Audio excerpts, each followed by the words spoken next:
ჩვენ ადამიანები ვართ განვითარების იმ ეტაპზე, როდესაც იმაზე მეტი გვესმის და იმაზე მეტ რაღაცას ვიაზრებთ ჩვენი ბიოლოგიიდან გამომდინარე, ჩვენი განვითარების ამ ეტაპიდან გამომდინარე, რომ ბევრი რაღაც შეიძლება დისკომფორტს გვანიჭებდეს.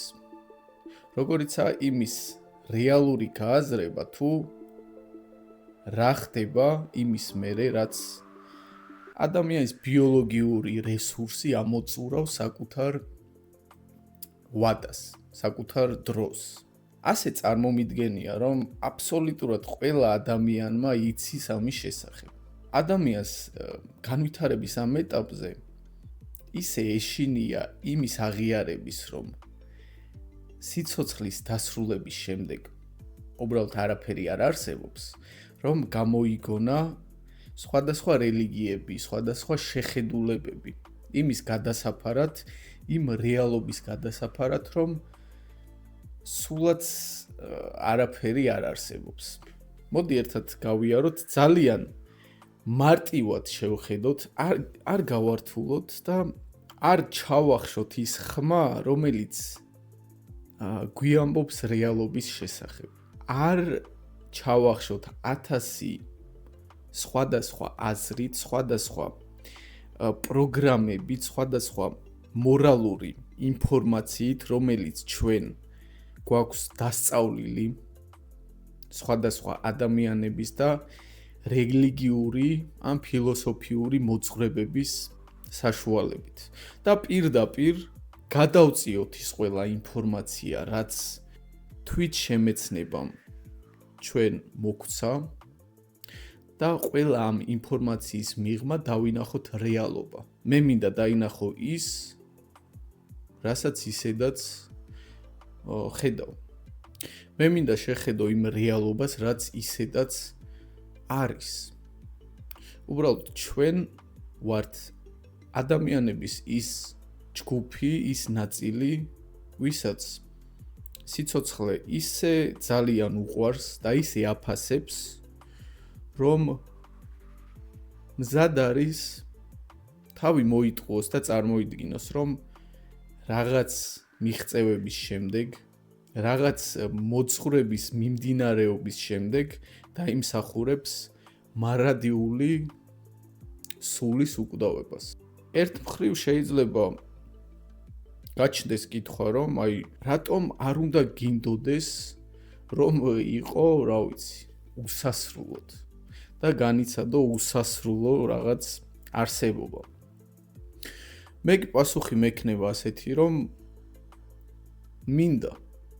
რა თქმა უნდა, მინდა, იმიტომ რომ ძალიან მიყვარს სიცოცხლე და არანაირი 60 და 70 წელი მე არ მეყოფა იმისთვის, რომ ეს სიყვარული განელდეს. ყოველი შემთხვევისთვის ამ ეტაპამდე ესე ვფიქრობ. თუმცა ეს მაინც არ გამორიცხავს იმ რეალობას, რაც არის. იმ რეალობას, რომ მილიონობით წელი სანამ შენ და სანამ მე დავიბადებოდით, ჩვენ სიცოცხლეს ვერ განვიცდიდით. და როგორი იყო ეს შეგრძნება? არანაირი, ხო? ანუ შეგრძნება არ არსებობდა. იმიტომ რომ ჩვენ როგორც სხეული, როგორც ინდივიდი არ ვარსებობდით. ჩვენ როგორებიც ჩამოყალიბდით აი ამ სხეულში, რა გამოცდილებასაც ვიღებთ, რასაც განვიცდით. ეგ მხოლოდ იმის დამსახურებაა, რომ როგორც ბიოლოგიური ინდივიდები ვარსებობთ. აი მხოლოდ ამის დამსახურებაა ეგ ყველაფერი. დაუბრუნდები ისევ იმას, რომ თუ კი მილიონობით წელი სამყაროს მიმდინარეობა ისე ვითარდებოდა და ისე მიდიოდა ეს ყველაფერი, რომ ჩვენ ვერც კი განვიცადეთ. შესაბამისად, ამ მარტივი მიზეზით ჩვენი ბიოლოგიური არსებობის დასრულების შემდეგაც იქნება ზუსტად იგივე, ანუ არაფერი. ანუ არანაირი განცდა, არანაირი სამოთხე ან ჯოჯოხეთი, არანაირი შეგრძნება, არანაირი სიბნელეში ყოფნა, ხო ხდები 1000 აზრი არის ამ თემასთან დაკავშირებით, იმიტომ რომ ძალიან ეგზისტენციალური კითხვაა მართლა არსებობა არ არსებობის შესახებ. მე კიდევ გეტყვი რომ უბრალოდ არაფერი არ არის. ეს ერთხრივ მწარე რეალობაა მესმის, მაგრამ მეორე მხრივ რო შეხედო ამ ყველაფერს, როგორც მონეტას აქვს ორი მხარე და როგორც სხვა ყველაფერს აქვს სამყაროში ორი მხარე, ორი სხვადასხვა პოლუსი, ასევე გააჩნია ამ საკითხსაც მეორე დადებითი მხარე.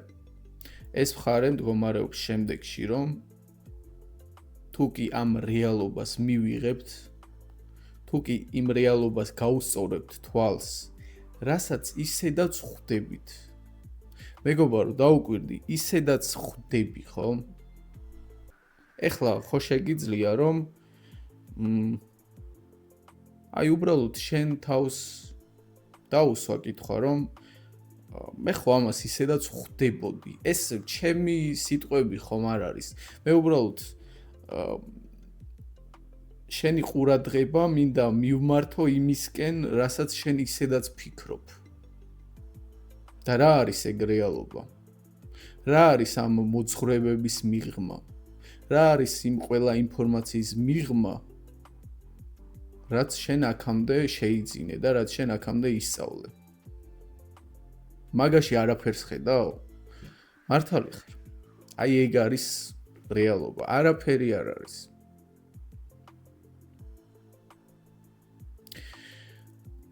და გამომრჩა იმის თქმა, თუ რა არის მონეტის მეორე მხარეს. მონეტის მეორე მხარეს არის სრული თავისუფლება.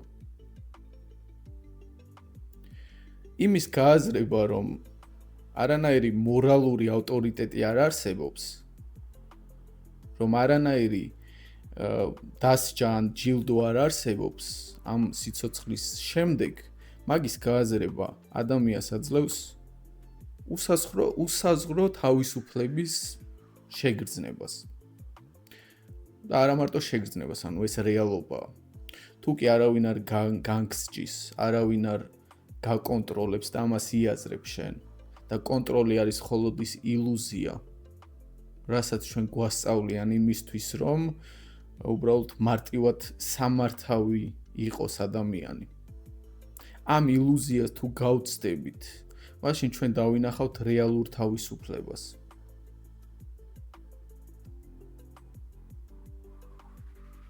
ჩვენ განთავისუფლდებით მორალური ავტორიტეტებისგან.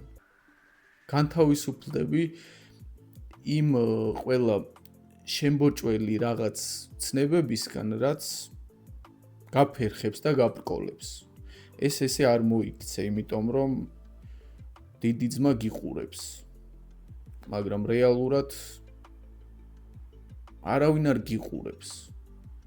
შენ ტვინში უბრალოდ არის რაღაც ინფორმაცია, რაც შენ გაკონტროლებს. ამას არ ჭირდება არც რაიმე ჩიპი ჩადგმა იმისათვის, რომ სხვამ გაგაკონტროლოს. სისტემამ რომ გაგაკონტროლოს, არ გჭირდება ჩიპი, არ გჭირდება სათვალთვალო კამერა, რომ დაგაკვირდნენ. შენ ქცევას აკონტროლებს. ანუ ამაზე დიდი კონტროლის მექანიზმი არ არსებობს. იმიტომაც შეძლეს ამხელა კონტროლის მოპოვება ადამიანებზე. თავად ადამიანშივე არის ის სისუსტე და საჭიროება იმისა, რომ რაღაცა აკონტროლებდეს მას. ადამიანის განვითარების ამ ეტაპზე ჩვენ გვაქვს იმის საჭიროება, რომ ჩვენზე დიდი რაღაც არსებობდეს. ეს არის უბრალოდ განვითარების ამ ეტაპისთვის არის გადასალახი ეს. ადამიანი არის უბრალოდ იმ ეტაპზე, რომ ეს სისუსტეები უნდა გადაილახოს. მე არ გულისხმობ იმას, რომ ეს ჩვენ შეგვიძლია ამ ჩვენივე სიცოცხლეში, რომ ეს ჩვენი ინსტინქტები, ისეთები თუ როგორებიც ვართ, ეს ყველაფერი ჩვენ შევძლოთ და გარდავქმნათ.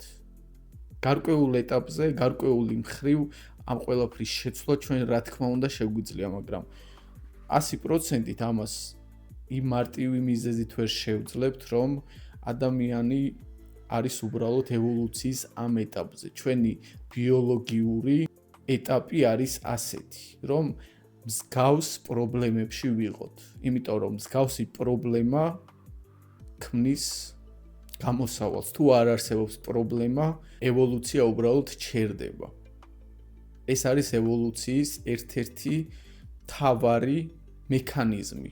თუ კი ბიოლოგიურ არსებას არ აქვს პრობლემა, ის განვითარებას წყვეტს, იმიტომ რომ ევოლუციის კანონი არის უბრალოდ ესეთი. და მაინც მე მინდა დაგისვა პირადად შენ ესეთი კითხვა. აი იმ ყველაფრის მიღმა, რაც გვინდა რომ ჩვენ დავიჯეროთ.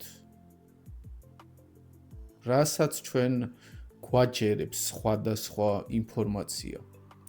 აი იმ ყველაფრის მიღმა რა არის?